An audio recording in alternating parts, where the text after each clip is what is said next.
Seorang ibu, warga desa Sokawera, Kecamatan Tonjong, Kabupaten Brebes, Jawa Tengah, menganiaya ketiga anaknya saat mereka sedang terlelap tidur. Menurut tetangga, peristiwa ini diketahui setelah ada teriakan anak dari dalam rumah seusai sholat subuh. Teriakan anak minta tolong itu mengundang perhatian para tetangga, lalu mendobrak pintu rumah dengan paksa dan mendapati anak pertama pelaku meninggal dunia dengan luka di leher. Sementara kedua anak lainnya langsung dibawa warga ke Puskesmas Tonjong karena mengalami luka serius di bagian dada dan leher. Hingga kini, keduanya tengah dirawat intensif dan berada dalam kondisi kritis. Saat olah tempat kejadian perkara, tim unit Inafis dan Resmob Satreskrim Polres Brebes menemukan sejumlah barang bukti, termasuk ponsel dan pisau yang digunakan pelaku. Pelaku sekaligus ibu kandung korban ditahan jajaran Satreskrim Polres Brebes. Polisi masih mendalami motif pelaku menganiaya anak-anaknya dan kesulitan menggali keterangan pelaku yang kerap tak mau menjawab pertanyaan. Polisi menduga pelaku menunjukkan gejala depresi. Karena memang dalam hal ini terduga pelaku memang ada dugaan depresi. Jadi sementara masih kita lakukan penyelidikan lebih lanjut. Dalam program Sapa Indonesia Pagi, Komisioner Komisi Perlindungan Anak Indonesia menyebut banyak faktor yang mengakibatkan orang tua yang seharusnya sebagai pelindung utama anak justru jadi pelaku tindak kekerasan. Seperti faktor psikologis, emosi, konflik batin, serta permasalahan ekonomi. Sejak tahun 2021, kasus kekerasan pada anak mendominasi, terutama kekerasan fisik dan psikis.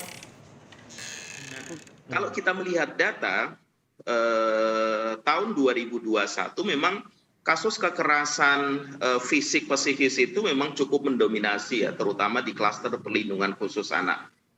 Ada 859 kasus kekerasan fisik dan psikis. Ini menduduki urutan pertama di kasus-kasus perlindungan khusus anak. Urutan kedua adalah kasus kekerasan seksual.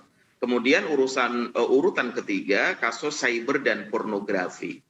Nah, dari sisi pelaku memang cukup miris sebenarnya. Pelaku yang menjadi pelaku kekerasan fisik psikis memang ada ayah kandung, ada ayah tiri, ada ibu ya, bahkan juga ada kakak ya. Intinya ini justru figur-figur yang seharusnya melindungi justru gitu ya. Betul, seharusnya menjadi figur-figur pelindung utama lah bagi anak-anaknya, tapi justru menjadi pelaku. Sementara, psikolog forensik Reza Indragiri menyebut kasus pembunuhan anak oleh ibunya tak boleh berhenti bila terindikasi ada gangguan kejiwaan pada pelaku. Pelaku harus tetap menjalani pengobatan. Bahkan dengan asumsi bahwa pelaku memiliki gangguan kejiwaan pun saya tidak memandang bahwa kasus ini semestinya berhenti di kepolisian. Tidak. Karena kita harus juga baca pasal 44 ayat 2. Kalau kita mundur, pasal 44 ayat 1 KUHP memang mengatakan bahwa orang-orang yang melakukan perbuatan pidana dan terindikasi punya gangguan kejiwaan tertentu, maka yang bersangkutan bisa dapat dispensasi dalam pengertian entah itu keringanan atau bahkan pembebasan dari hukuman.